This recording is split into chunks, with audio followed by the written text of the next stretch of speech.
everyone. Thanks for tuning in. My name is Jamila Corbett. I am a brand strategist, community builder, and the founder of The Global Community.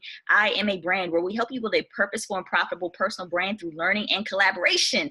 Today, I am here with Kyle Taylor to discuss how he's built the Penny Hoarder community. Thank you so much for joining us today, Kyle. Absolutely. Thanks so much for having me. Now, for those who may not be familiar with your story, can you tell us what the Penny Hoarder is and the inspiration for creating it? Yeah, absolutely. So the Penny Hoarder actually started out as a personal blog of mine. I was in college and working jobs that sort of are on campaigns that didn't last very long. And so I was always looking for ways to make extra money or pay my rent.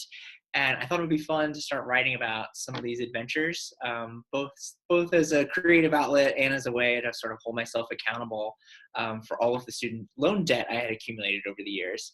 So I started the Penny Hoarder. It was really just a hobby for a long time. And a couple of years into it, I started to gain a little bit of popularity, and I started to hear from people that they were taking the things I was doing to save and make money and using it in their own lives. And I thought, well, that's pretty cool. Maybe this could be something. And so from then on, it became a full-time job. And now we have over 50 employees who help create content every day that aims to make a difference in people's financial life.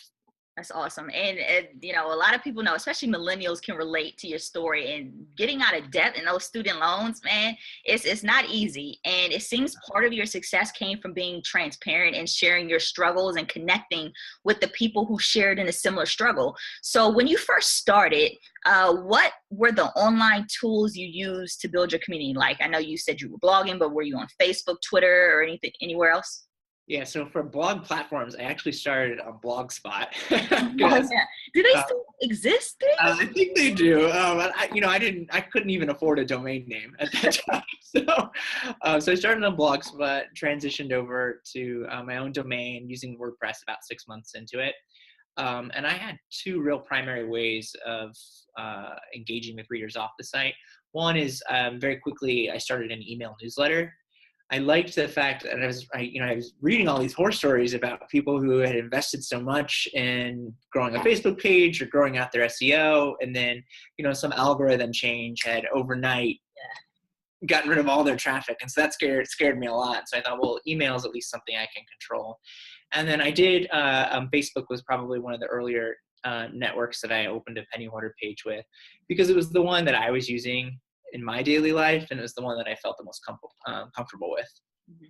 And so what was your biggest challenge, or maybe you still have challenges, but what was your biggest challenge to date on your journey of building the Penny Hoarder? Well, I think especially in social media, it's like, how the heck do you get people to read it? How do you get them to find you or to like you? And I will say that there is no quick solution, but I did start doing a couple of things that I think made an impact.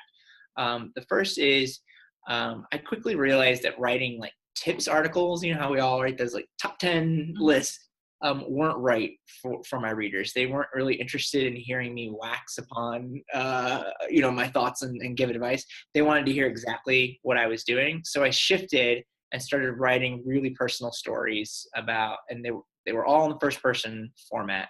And that's something that really started to take off with readers because one, we all kind of like to peer into other people's lives, and millennials in particularly are somewhat distrustful of large brands, especially when it comes to finances. We live through the financial crisis, so hearing from a peer felt more real. And that's something we've carried over today. We still write oftentimes in that format. Either it's a reader who we're sharing their story, or it's one of our own writers who's writing about their own personal experience. That's been really important to us. And then the other thing I did is I learned through a lot of mistakes, I learned how to make Facebook ads work. And I wasted a lot of money early on making mistakes. I first thought I could buy likes. Yeah. Wah, wah. Everybody goes through that mistake. Like, let me just get a bunch of likes and that's going to equal money, or that's going to equal community. Likes do not equal community or engagement. No.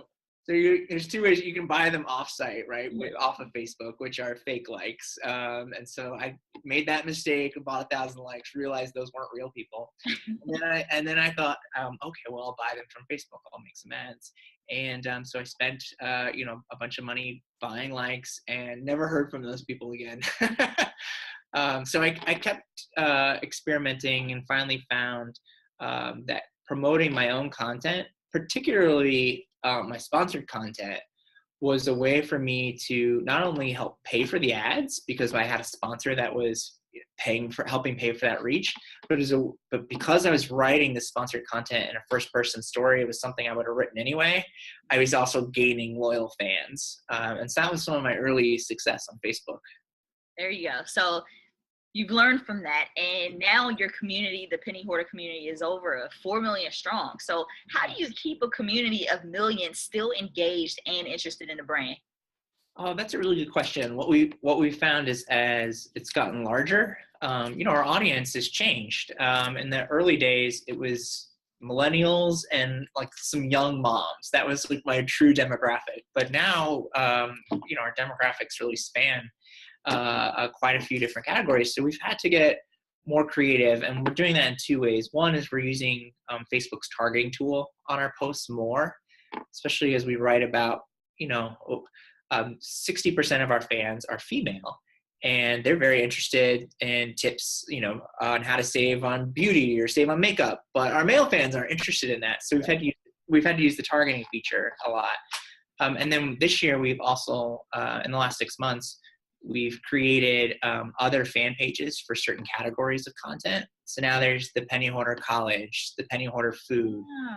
Kind of like what Huffington Post has done with their separate divisions, right? Yeah, exactly right. Because somebody who's interested in our cooking videos might not be interested in our college advice. And so just finding ways to get really targeted information to the right people has been important.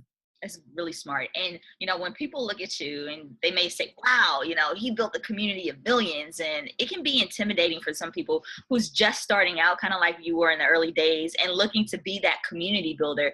But, like I said before, it started with just you. So what's your best advice for someone looking to build a community but don't know where to start? Okay, well, first of all, make sure you have a mom or family member that will share everything that you post. Like That's guaranteed really important. shares, like share this out. Yes, exactly. Get your friends and family to start sharing for you, right? They're loyal sharers. I think it's really important to have a personality on social media.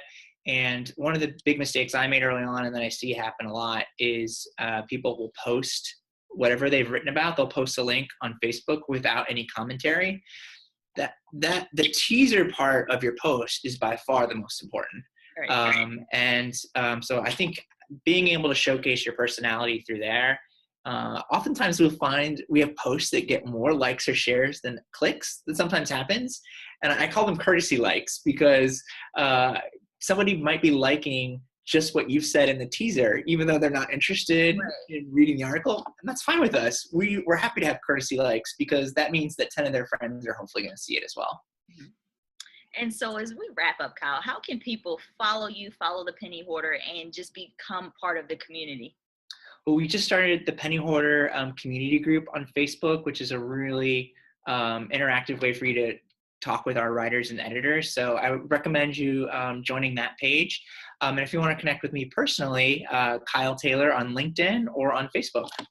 All right. Thank you so much for joining us today, Kyle. Absolutely. Thank you for having me.